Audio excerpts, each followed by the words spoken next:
गुरु अर्जन देव जी को शहीद करने के पीछे क्या केवल जहांगीर का हाथ था, या ऐसे भी कुछ लोग थे जो गुरु अर्जन देव जी को शहीद होता देखना चाहते थे? आज की इस वीडियो में हम आपको गुरु अर्जन देव जी की शहीदी के एक एक पल को विस्तार से बताएंगे, जिससे आप जान पाएंगे कि आखिर गुरु जी का असली दुश्मन था कौन।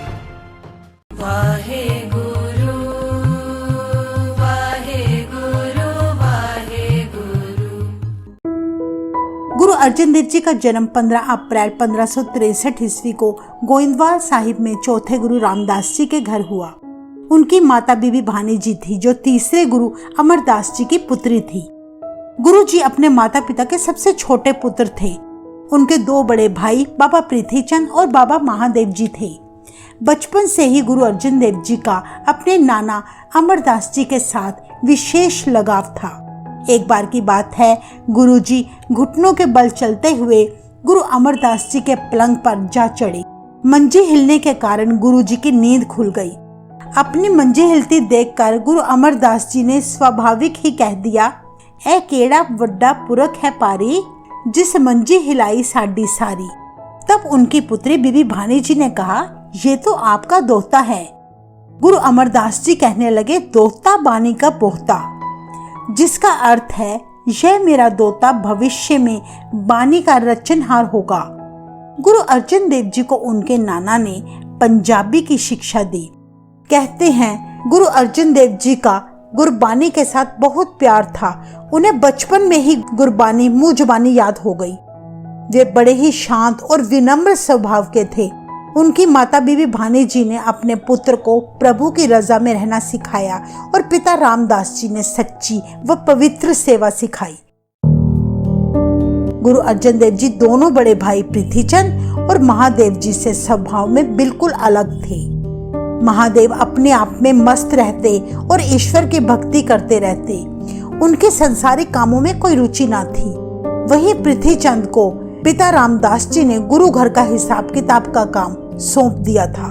साथ ही गुरु घर का प्रबंध चलाने की भी जिम्मेदारी पृथ्वीचंद पर थी। परंतु बाबा पृथ्वीचंद बहुत ही चतुर और लालची स्वभाव के थे। उनका उद्देश्य था कि भविष्य में गुरुगद्दी का वारिस उन्हें ही बनाया जाए। बड़ा पुत्र होने के नाते पृथ्वीचंद अपने आप को गुरुगद्दी का वारिस समझते थे। दूसरी तरफ गुरु अर्जन देव जी निस्वार्थ भाव से अपने पिता रामदास जी की हर आज्ञा माना करते, हर समय ईश्वर भक्ति में लीन रहते। एक बार पिता रामदास जी ने पृथ्वीचंद से कहा कि आपको लाहौर में उनके किसी रिश्तेदार के विवाह समारोह में शामिल होना है, पर बाबा पृथ्वीचंद ने लाहौर जाने से मना कर दिया। कहते हैं तब गुरु अर्जन देव जी को लाहौर भेजा गया। तब गुरु पिता ने अर्जन देव जी से कहा कि जब तक हम आपको लाहौर से ना वापस बुलाएं, आपको वहीं रहना है। इतिहास में उल्लेख किया गया है कि पिता रामदास जी ने जब काफी समय बीत गया तब भी अर्जन देव जी को लाहौर से ना बुलाया, तो गुरु पिता को याद करके गुरु अर्जन देव जी ने अपने पिता को 3 पत्र लिखे, पर पृथ्वीचंद ने पहले 2 पत्र छुपा लिए। कहते हैं तीसरा पत्र जब गुरु पिता को मिला तो उन्हें पता चला कि उनके पुत्र ने पहले भी 2 पत्र लिखे हुए हैं। पृथ्वीचंद अपने छोटे भाई अर्जन देव जी से बहुत ईर्ष्या करते थे कि कहीं गुरु पिता अर्जन देव जी को गुरुगद्दी ही ना सौंप दें, इसलिए अच्छा ही रहेगा कि अर्जन देव जी लाहौर में ही रहें। पर तीसरा पत्र मिलते ही गुरु पिताजी ने अर्जन देव जी को लाहौर से वापस बुला लिया। गुरु अर्जन देव जी के विनम्र और आज्ञाकारी होने के कारण गुरु पिता उन्हें बहुत प्यार करते थे। पृथ्वीचंद को इस बात से बहुत ईर्ष्या हुआ करती।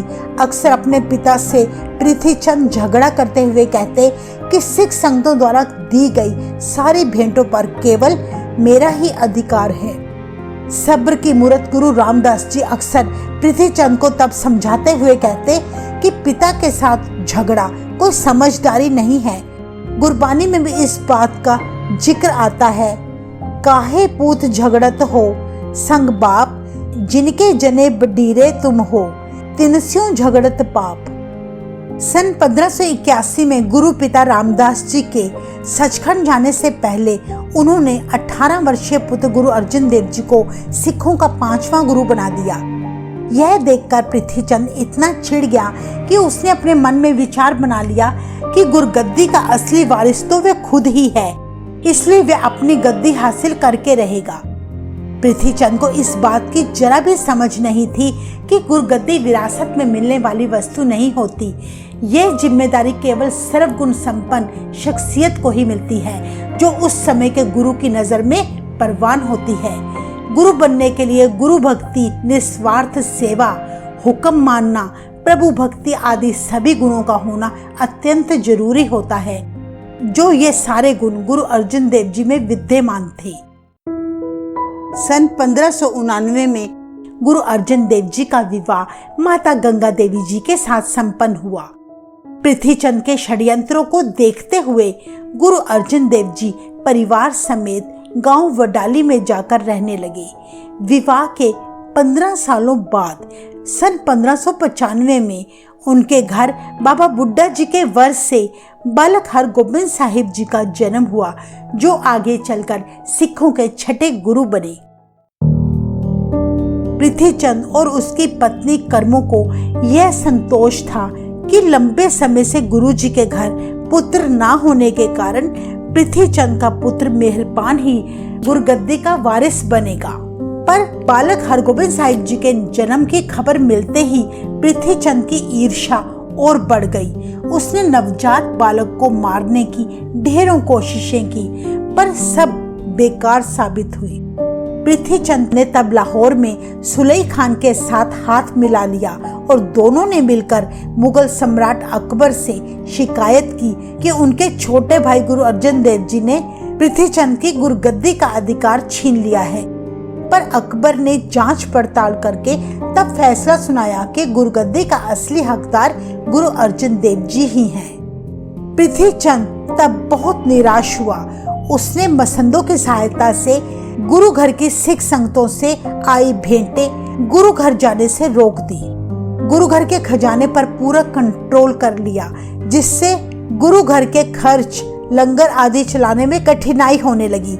जिस लंगर में हर रोज खीर बरताई जाती थी, वहां केवल मिस्सी रोटी बनने लगी। हालात इतने खराब हो गए कि गुरु अर्जुन देव जी की पत्नी माता गंगा जी को अपने सारे गहने बेचने पड़े।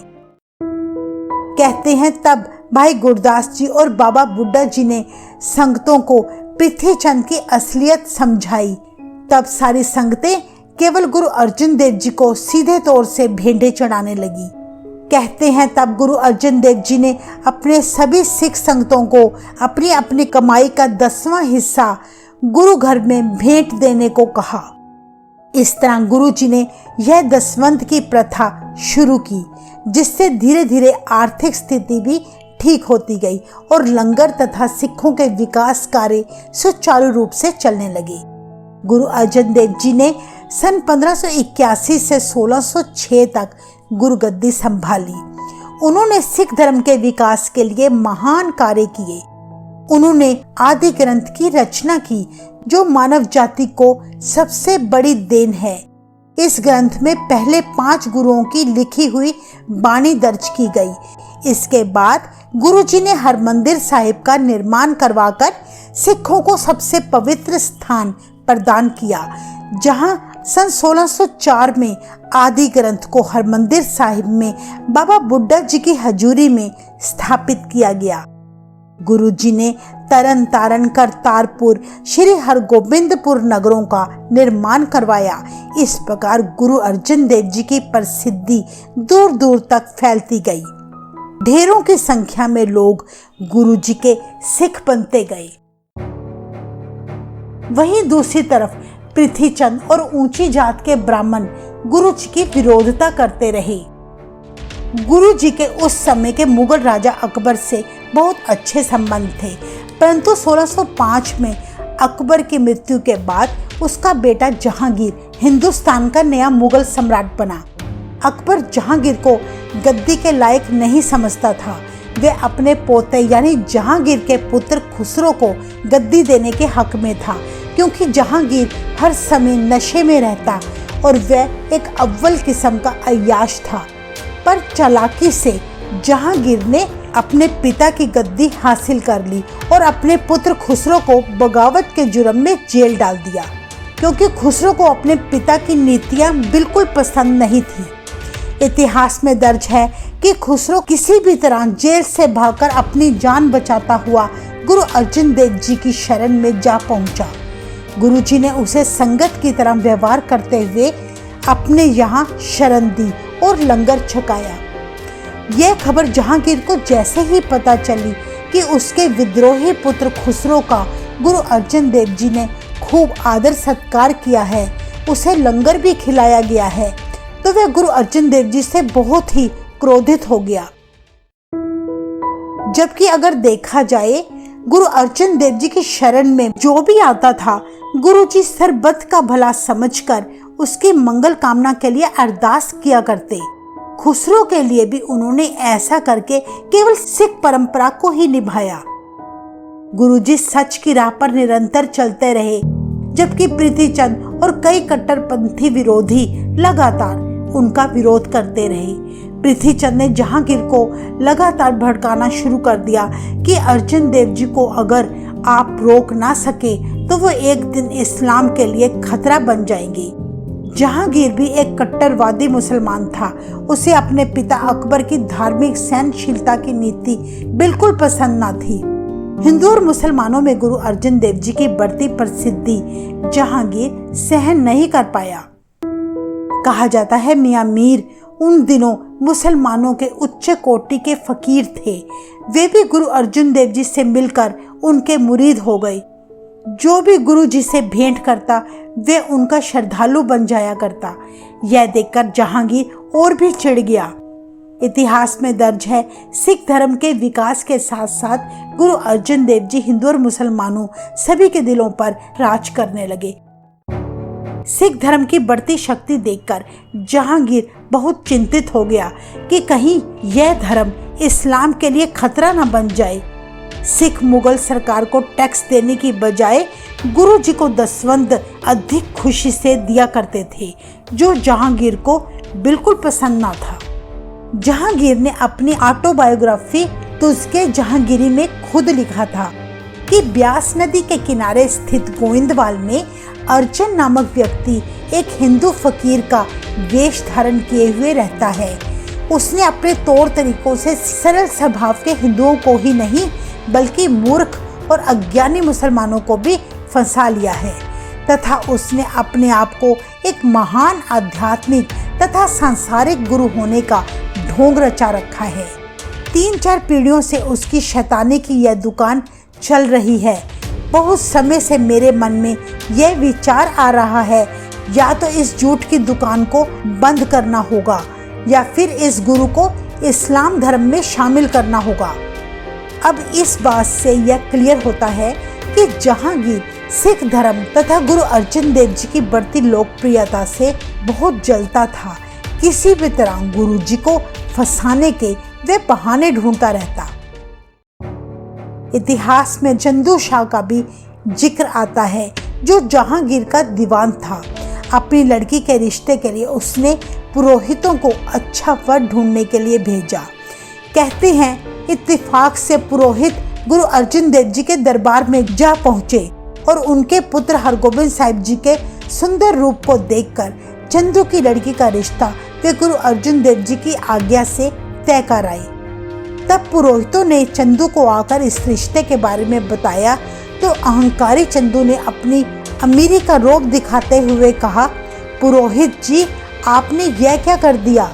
एक भिखारी के लड़के से रिश्ता तय कर आए हो जो लोगों के दिए दान पर जीता है। कहते हैं यह बात जब गुरु अर्जुन देव जी के कानों में पहुंची तो उन्होंने चंदू के साथ रिश्ता तोड़ दिया। इस पर चंदू सोचने लगा कि सारे समाज में यह रिश्ता टूटने वाली बात अगर फैल गई तो उसकी बेटी के साथ कौन विवाह करेगा।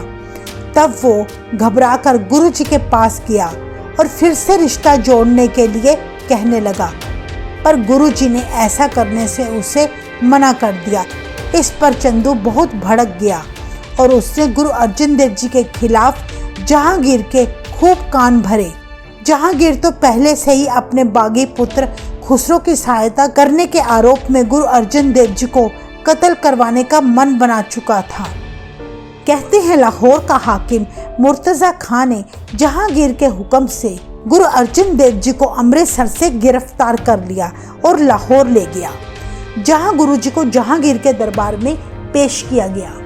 जहांगीर ने गुरु अर्जन देव जी के आगे तब कुछ शर्तें रखी।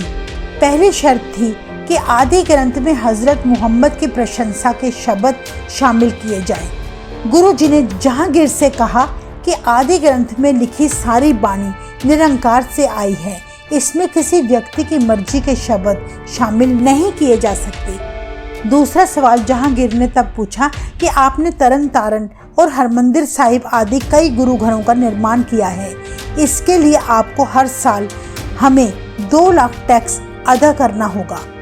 गुरु जी ने तब साफ इनकार करते हुए कहा कि संतों द्वारा दिया गया धन केवल लंगर के काम में लाया जा सकता है और जरूरतमंदों की जरूरतें पूरी की जा सकती हैं, ना कि दसवंध की रकम को टैक्स के रूप में दिया जाए। जहांगीर गुरु जी का उत्तर सुनकर गुस्से में आ गया। तब उसने गुरु जी से कहा कि आप मुसलमान धर्म अपना लो, पर गुरु जी बोले हम ये अस्थाई शरीर त्याग सकते हैं पर अपना धर्म कभी नहीं त्याग सकते।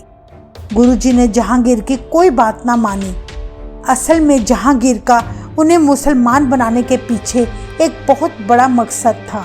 अगर गुरुजी इस्लाम धर्म अपना लेते तो इनके लाखों श्रद्धालु भी अपने आप ही इस्लाम धर्म को अपना लेते, पर गुरुजी के ऐसे व्यवहार से जहांगीर आग बबूला हो गया और बोला, बागी पुत्र खुसरो की सहायता करके आपने बहुत बड़ा अपराध किया है। तब जहांगीर ने गुरुजी को अत्यंत क्रूर यातनाएं देकर मृत्युदंड का फतवा जारी कर दिया। चंदू के कहने पर जहांगीर ने गुरुजी को उसके हवाले कर दिया और चंदू जो पहले से ही गुरुजी का वैरी था, गुरुजी से बदला लेने का उसे बहुत बढ़िया मौका मिला। कहते हैं चंदू के कहने पर गुरुजी को अत्यंत गर्मी के दिनों में गर्म तवे पर बिठाकर उनके शीश पर गर्म रेत डाली गई। फिर अगले दिन उबलते हुए पानी की देग में गुरुजी को बिठाया गया, पर वे शांत चित्त होकर लगातार प्रभु के ध्यान में बैठे रहे। इस तरह गुरुजी को भूखा प्यासा रखकर उन जालिमों ने अत्यंत कष्ट दिए। कहते हैं तब गुरुजी का प्यारा श्रद्धालु मियां मीर, जो लाहौर में ही रहता था, इस बात की भनक पड़ते ही वे गुरुजी के पास आया और तड़पते हुए बोला, जिस धरती पर इतना कहर हो रहा है, इस धरती को ही क्यों ना पलटा दूं। अगर आप सतगुरु जी मुझे हुक्म करें तो दिल्ली और लाहौर की ईंट से ईंट बजा दूं। गुरुजी ने कहा, यह शरीर तो नाशवान है, फिर इसका मोह कैसा, मृत्यु का भय कैसा। प्रकृति का यही नियम है, जो पैदा हुआ है उसका विनाश अवश्य होना है। इसलिए जो भी कुछ हो रहा है वे प्रभु की इच्छा से ही हो रहा है। कहते हैं गुरुजी को इतनी भयानक यातनाएं देने के बावजूद भी वे अडोल रहे। यह देखकर जल्लादों ने गुरुजी से एक बार फिर से दोहराया, अभी भी समय है, सोच विचार कर लें, अभी भी जान बख्शी जा सकती है, इस्लाम स्वीकार कर लें। पर गुरुजी ने उन्हें मना कर दिया। अंत में 30 मई 1606 के दिन गुरुजी से उनकी अंतिम इच्छा पूछी गई। गुरुजी ने स्नान करने की इच्छा प्रकट की। गुरुजी ने रावी नदी में स्नान करने के लिए जैसे ही डुबकी लगाई, फिर वे सदा के लिए अलोप हो गए।